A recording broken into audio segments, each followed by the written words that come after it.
Today on Public Eye News, the Supreme Court rejects Sidney Powell's appeal in the 2020 Michigan election lawsuit, and later, WikiLeaks founder Julian Assange faces extradition to the U.S. following a final legal battle. Reed Hall will have your sports update, and Austin Graham will have your weather forecast for the next couple days. I'm Liam Muellenjoy. And I'm Kenzie Harrod, and this is Public Eye News.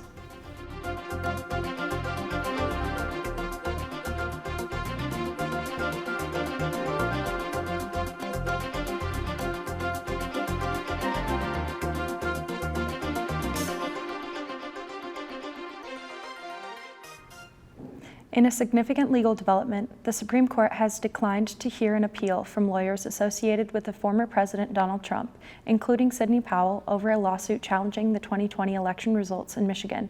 The court upheld sanctions totaling $150,000 against 7 lawyers, including L. Lynn Wood, who claimed a minimal role.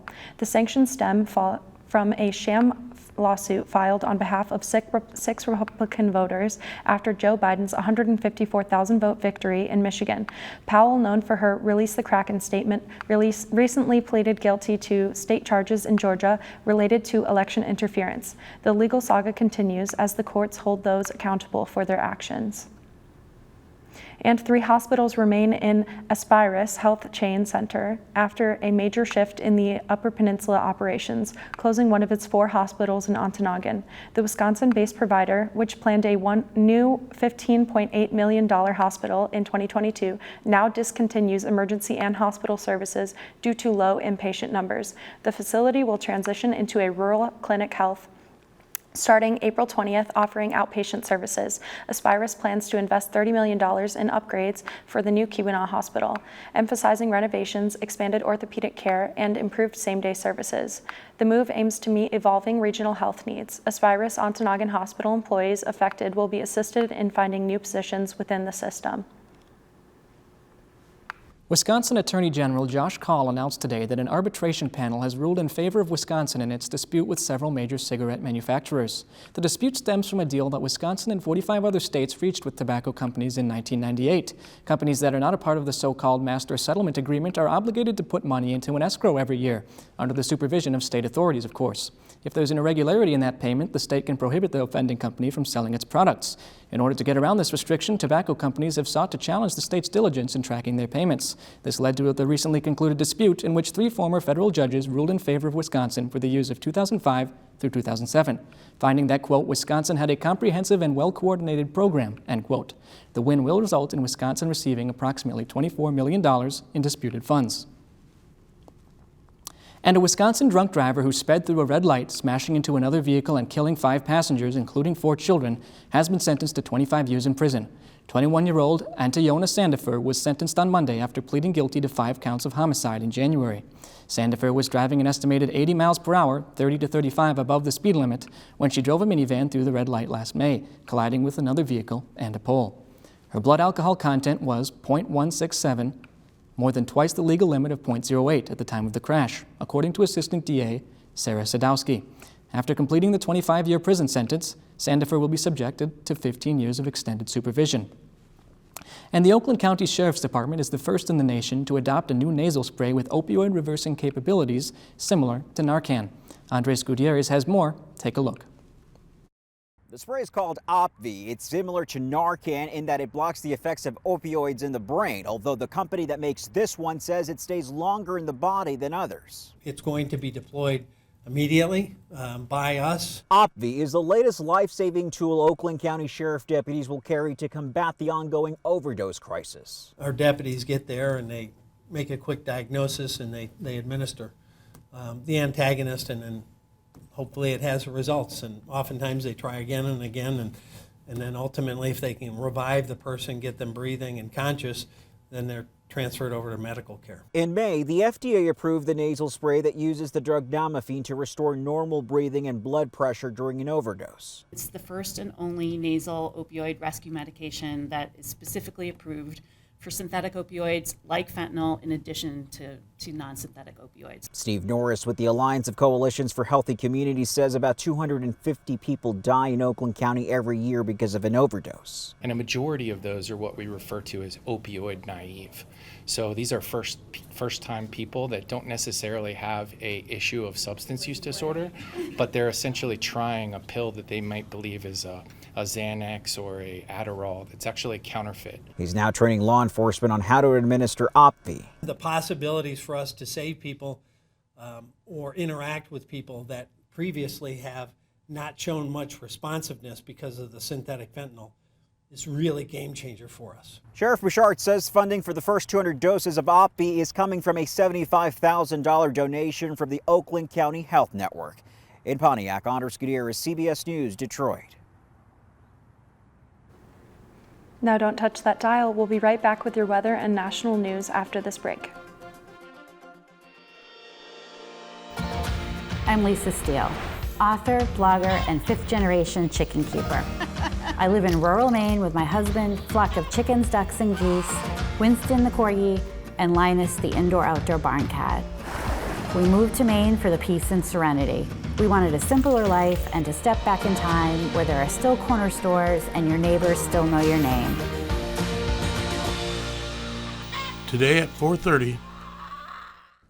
Welcome back to Public Eye News. I'm Austin Graham, and this is your Public Eye Weather Report. Taking a look outside here on campus, the snow's it's still here. It's kind of going away a little bit today because the sun is out here in Marquette. Taking a look across the UP, really sunny all around the UP today. Up in Houghton, it is 42 and sunny. Over in Ironwood, 47. Down here in Iron Mountain, 46 and sunny.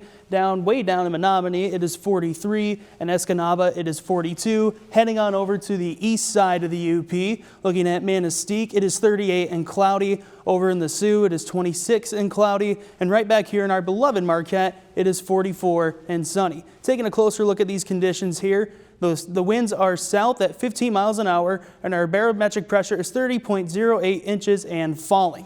Taking a look at our conditions tonight, it'll be partly cloudy with a low of 30 degrees, with the winds coming north at 12 miles an hour. Taking a look to tomorrow, the partly cloudy conditions are going to stay. Our high will be 41, our low will be 27, and the winds will be coming out of the west-northwest at 6 miles an hour. And taking a look ahead here to the next couple of days, on Thursday we're going to have a high of 41 and a low of 15 with our partly cloudy conditions staying. On Friday we're going to have some snow showers. The high will be 18, the low will be 13. And on Saturday our higher conditions will return in terms of the temperature. Our high will be 34 and our low will be 29 with our partly cloudy conditions returning. That's all I have for weather. Back to you guys at the desk. Thank you, Austin, for that weather update, and moving into some other stories. In a critical legal shutdown, Julian Assange, founder of WikiLeaks, faces his final UK legal challenge to avoid U.S. extradition. Lawyers argue the U.S. seeks retribution for exposing government wrongdoing. The two-day High Court hearing is Assange's last legal recourse in Britain. Despite being granted permission to attend, Assange, citing health concerns, chose not to. Supporters claim his decade-long battle has taken a toll on his health. Facing 17 espionage charges and one of computer misuse, Assange's case is deemed politically motivated. Global protests highlight concerns about press freedom. If extradition is ruled, he can appeal to the European Court of Human Rights, but fears linger of swift action. The U.S. government presents its case on Wednesday. A verdict is expected in the coming weeks. And in a landmark trial, the first federal case for a hate crime based on gender identity has commenced in South Carolina. Daquella Meek Ritter faces charges of killing a black transgender woman known as Dime Doe in 2019. Prosecutors allege Ritter shot her 3 times in the head after learning of their secret relationship. The trial addresses the surge in attacks on the LGBTQ+ community, particularly transgender women of color. Hate crimes based on gender identity reported by the FBI increased by 37% in 2022. This trial marks the first time a federal jury decides on a hate crime conviction for a victim's gender identity. Prosecutors argue Ritter killed to silence Doe, while the defense emphasizes the lack of physical evidence linking Ritter to the crime. If convicted, Ritter could face multiple life sentences. U.S. politicians are grappling with how to respond to Russia following the death of opposition leader Alexei Navalny. A recent gains Russia made in the war against Ukraine. Natalie Brand has more from the White House. President Biden said this week he's considering potential consequences for Russia in response to the death of opposition leader Alexei Navalny. We already have sanctions moving and we're considering additional sanctions, yes. Navalny's death comes as Russia has gained some ground in its war against Ukraine, taking over a key city in the east. The White House blames congressional inaction. They're making a big mistake not responding. It's unclear when the U.S. House would consider a foreign aid package for Ukraine.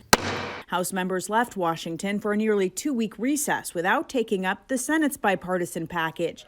Now there's a new effort of bipartisan lawmakers trying to come up with a smaller foreign aid package that also combines the southern border. The House proposal, it depends on how it's written, makes perfect sense to me.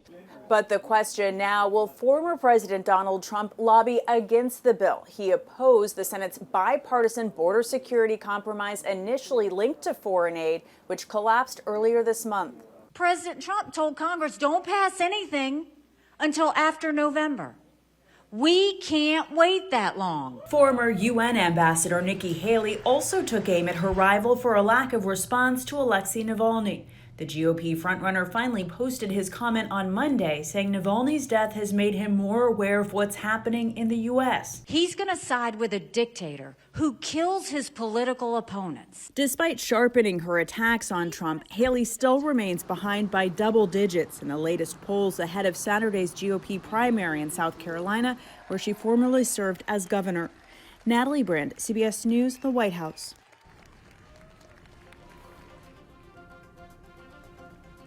And we'll be right back after the short break. Stay tuned.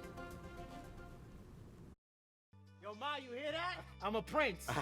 On Finding Your Roots, Tracy Morgan. My dad died when he was 39. I said, I don't want to go out like that. And Anthony Ramos. Yo, this is wild. A great-grandmother's secret. So my name would have been Tracy Alexander. That's right. Wow. And a long-lost king. Come from royalty, brother. Definitely didn't feel that way in Bushwick. Tuesday night at 8. Welcome back. I'm Reed Hall here with your sports update. Starting things off on the ice, the Detroit Red Wings wrapped up their 4-game road trip yesterday in a matinee thriller against the Seattle Kraken. Mo Seider opened the scoring, netting a one-timer off of Patrick Kane's 800th career assist before Kraken's Jared McCain knotted things up with a minute left of the first. Lucas Raymond put the Wings back on top 2-1 in the second, but McCann, not to be outdone, scored his second of the afternoon 3 minutes later. The Wings scored once more in the second thanks to Daniel Sprong to give Detroit a 3-2 edge heading into the third. The Kraken were able to tie things up once more, and the Wings staved off a late Kraken power play to send things into overtime. It was Wings' Ben Sherratt who played hero in this one, sinking the Kraken just a minute into overtime and earning the Wings a huge extra point in their playoff push. And taking things to the racetrack, where the Daytona 500 completed yesterday after being postponed today due to rainy conditions. It was William Byron who crossed under the white flag and finished an agonizing last lap first, giving Hendrick Motorsports their first win since 2014 and 9 wins all time, tying them for most in NASCAR history. Byron, who had never finished higher than 21st at Daytona, found himself in second with 4 laps to go after a 23-car crash caused a 15-minute-long red flag. With his last lap under caution, Byron was left unsure if he had won before it was confirmed on radio by crew chief Rudy Fugle. It was a good day overall for Hendrick Motorsports as Byron was followed by teammate Bowman for a 1-2 sweep. And back at NMU, Minnie Patel has earned GLIAC Offensive Player of the Week for her role in an outstanding weekend for women's lacrosse. Patel helped guide the Cats to 2 weekend victories against the Lewis Flyers and Quincy Hawks. Patel scored 6 goals and 1 assist Friday in a 14-11 win before becoming the program's all-time leader in the game played on Saturday. She recorded 5 goals and 4 assists in Saturday's 17-4 rout. You can catch the Cats back in action this Friday at 5 when they take on the Maryville Saints. And that's all the sports I have for today. Back to the news desk. And unfortunately, that's all the time we have today at Public Eye News. I'm Kenzie Harrod. And I'm Liam Mulan-Joy. And we'll see you tomorrow.